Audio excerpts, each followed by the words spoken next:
Hello there. Today we are going to be continuing with the Master and Apprentice series, and we are going to be going after a very particular grouping, a Master and an Apprentice by the name of Master Tholme and his apprentice known as Quinlan Voss. So without further ado, here we go. But as always, we start with a little bit of a breakdown, and that breakdown basically revolves around the idea that there is no actual information about Jedi Master Tholme when it comes to canon continuity. All we get is a little excerpt from Quinlan Voss, who said he was killed early on in the war. It was hard for me to suppress my emotions, the rage I felt at his passing, and I understand your guilt too. I was supposed to be his partner that day, but instead the council sent me on a separate mission. I always felt that if I had been there, I could have saved Master Tholme. But to be completely honest, we're going to have to delve into Legends continuity to be able to understand who Jedi Master Tholme really is, so let's start there. Jedi Master Tholme was a human male Jedi who was a Force sensitive, and he got his recognition as a healer. He completed his Jedi training, but instead of actually going through the standard Jedi arts, he actually went to the planet Azant so he could find a highly acclaimed Azanti master by the name of Akusei. As Jedi Master Tholme proceeded through the Azanti assassin ways, he was able to learn a lot. Espionage, stealth, and even the ability to mask his presence entirely from the Force so he could feign his own death, and so even the most powerful Sith Lords and Jedi Masters couldn't even recognize him. And by the time of his Jedi career, at some point the Azanti assassin training was complete, Tholme enlisted Sei again, this time to hunt the Azanti assassin known as Kishkak. He was able to hunt down Kishkak and successfully complete his mission. After his Azanti assassin training, Tholme was then appointed to the Jedi High Council to serve as a Jedi Watchman for the Kifu Center, where he would oversee the ongoings of the entirety of the populace and would be on the lookout for potential Jedi. During this time here, he became good friends with Kifar's chef Quinlan Voss and maintained a cordial relationship with the Guardians of the Sector until he found out that his son Quinlan Voss was actually Force sensitive, and he kind of convinced him to take him to Coruscant so he could become a Jedi. For several years after the fact, Tholme persisted on instructing Voss in the ways of the Jedi Order. Tente, however, the sister of Quinlan, was displeased with the compromise and sought to claim Quinlan for her own purposes. She made a deal with some Azanti assassins who had come to Kefex in search of the legendary Dark Jedi known as Volf Karko. She encouraged them to basically murder their way through prisoners and even somehow convinced them to kill Quinlan Voss's entire bloodline until the point where Tholme basically took on Quinlan Voss as a guardian and as his own son. Unfortunately, the whole training process would only begin after Quinlan's psychometric abilities allowed him to glean memories and visions from objects just by touching them, and when Tente presented Quinlan with Clan Voss's emblem that his mother had worn during the Atazi attack, he accidentally experienced his mother's death, which sent him into a state of shock that was so bad that he screamed for 3 days. And it would only be after sending Quinlan Voss back to Coruscant with him that Tholme would actually take on Quinlan Voss as his very own apprentice outright. Jedi Master Tholme would then take on Quinlan Voss as his apprentice, and him and the other Jedi were able to cure Voss of his ailment, though the memories of the ordeal would remain with him forever. And it wouldn't be until 46 BBY that Master Tholme was sent on a mission tracking a dealer of illegally assorted beasts, and he deduced that the clan known as Secura from the planet of Ryloth were involved in the trafficking of these creatures. He then discovered the operation, discovered that Ayla Secura was actually Force sensitive, and managed to take her back to Coruscant, where there was a slight problem as Quinlan Voss and Ayla Secura had become quickly bonded through the Force, and things only escalated from there. After years of training, Quinlan Voss then became a Jedi Knight, took on Ayla Secura as his own Padawan learner. The two of them went on several missions together, and then they were both abducted by actual criminals and drugged, where the two of them actually lost their memories for a short period of time.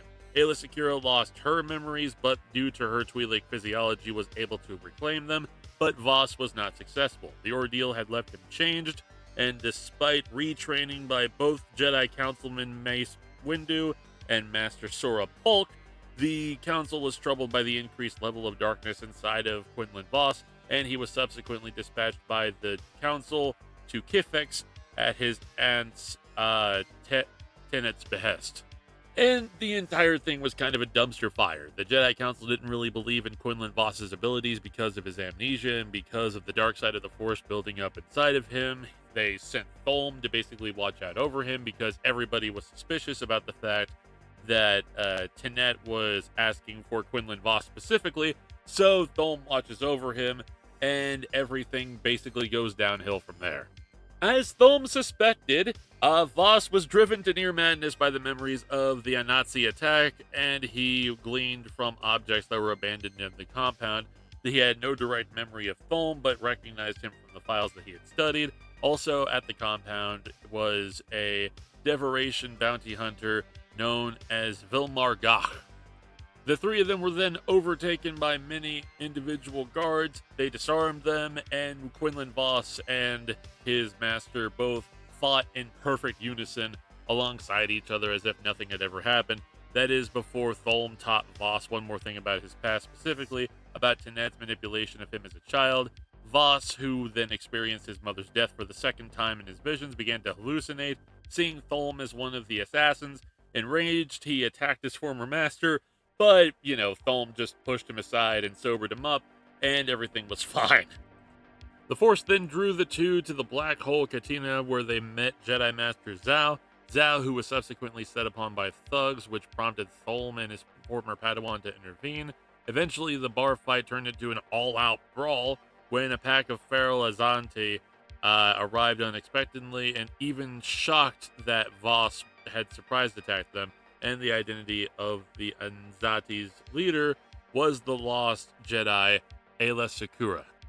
Things even went further downhill as Quinlan Voss thought the entire thing was a ploy by the Jedi Council, and as they were trying to chase down Aayla Secura with speeder bikes during the chase through the Kifex swamps, Voss's speeder was destroyed, and he was captured by the Anzati, and Trasaf, Tholme's replacement for the Jedi Watchman, arrived and saved him, reuniting him with Tholme, Zhao, and Garak, where Tholme was pleased to see Saw, a Jedi he had admired and respected, and who was a good friend even before the appointment of the role as Watchman.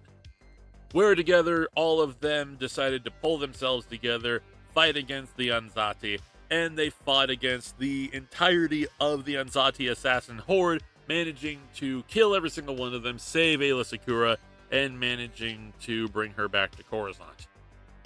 And as Aayla Secura's training had not been completed at the time of her amnesia, the mastery of Aayla Secura instead went from Quinlan Voss to Master Tholme.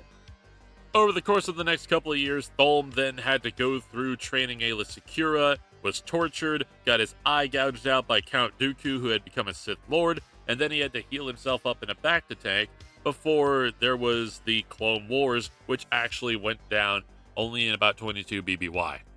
He then fought throughout the entirety of the Clone Wars, fighting many individuals like Count Dooku once again, fought during the Siege of Salakamai, where he duels against Sora Bulk, and then manages to get a new leg, where he, as well as Aayla Secura, became part of the 327th Star Corps, and then the entirety of the Clone Wars just continued on after that until the actual end of the Clone Wars, or a couple of months beforehand, where Tholme feigned his death, and everyone thought that he was effectively dead.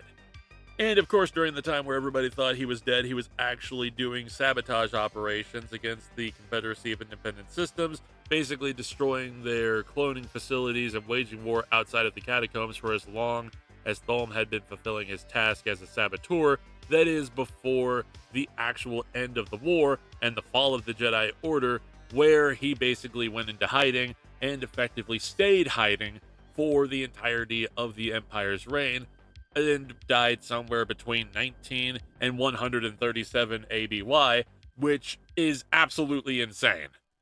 And what exactly did Quinlan Voss do? Well, whatever he wanted. He went out into the outer rim of the actual territories outside of the Republic, in Hutt space, in the Confederacy of Independent Systems, and basically lawless, deserted wastelands throughout the entirety of the galaxy, where nobody really ruled over anything, but instead were ruled over by pirates and different mercenary lords and etc., etc. Basically, being out in the Outer Rim where nobody really knew him, nobody really could authorize anything for him, and where he could basically scatter around and do whatever he wanted. That is until he was contacted by the Jedi Council and they demanded that he do something. But before that time, and before the actual incidents that caused him to have amnesia and to go through everything that he literally went through with the Anzati, he actually made very good friendships and relationships with several individual Jedi, including the Jedi known as Obi-Wan Kenobi.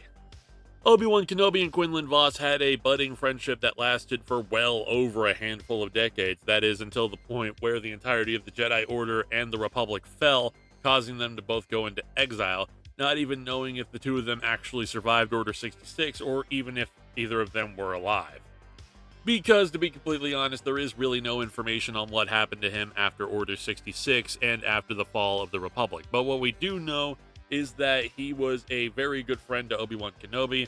He had a budding relationship with the Sith assassin known as Asajj Ventress, was a very dear friend to her, and even a lover at one point in time, had eventually turned to the dark side of the Force, where he was instructed on the dark side by Asajj Ventress and also by Count Dooku, and was actually sent on a mission to assassinate Count Dooku as he turned to the dark side, but then was reeled back by Obi-Wan Kenobi, and unfortunately Asajj Ventress actually died. And the actual last thing that we see out of Quinlan Voss himself is when he is on Kashyyyk fighting against the clone troopers that had served him, and he's basically tearing through every single one of them and is barely surviving on the planet of Kashyyyk itself. And after that, we really don't know what happens to him. Maybe he just scattered off into the four winds of the Star Wars galaxy, or perhaps he is somewhere in hiding. But either way, I hope you guys enjoyed this video. I hope you guys really enjoy these two characters. Make sure to hit that like button, comment, subscribe, do whatever you want, or go ahead and read the comics since they are all literally out there. Until then, I'll see you guys later. May the Force be with you.